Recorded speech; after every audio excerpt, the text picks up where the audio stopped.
పేరు చిట్టిబాబు. మాది ఈస్ట్ గోదావరి, రాజుల తాలూకా రామేశ్వరం.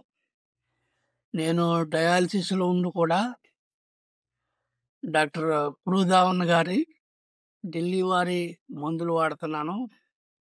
నా క్రియేటిన్ 16 నుంచి 12 వరకు తగ్గింది. వాళ్ళ యొక్క డైటు, వాళ్ళ యొక్క డైలీ ఫాలోఅప్ అన్నీ చాలా బాగున్నాయి. దానివల్ల నేను బాగానే కవర్ అయ్యాను. మీరు కూడా దీన్ని చూసి అందరూ వాడవచ్చు. మెడిసిన్ కూడా వాళ్ళు ఫాలోఅప్ బాగుంటుంది. మెడిసిన్ కూడా సమయానికి మాకు అందుబాటులో పంపుతూ ఉంటారు. ఫాలోఅప్ బాగుంటుంది. ఎప్పుడు ఏది ప్రాబ్లం వచ్చినా కూడా వాళ్ళు చూసుకుని దానికి సంబంధించిన ట్యాబ్లెట్లు మనకి వీడియో ద్వారాగా పంపిస్తూ ఉంటారు. దాన్ని వాడుతూ ఉన్నాను. బాగుంది. అందరూ కూడా మీరు ఫాలో కావచ్చు.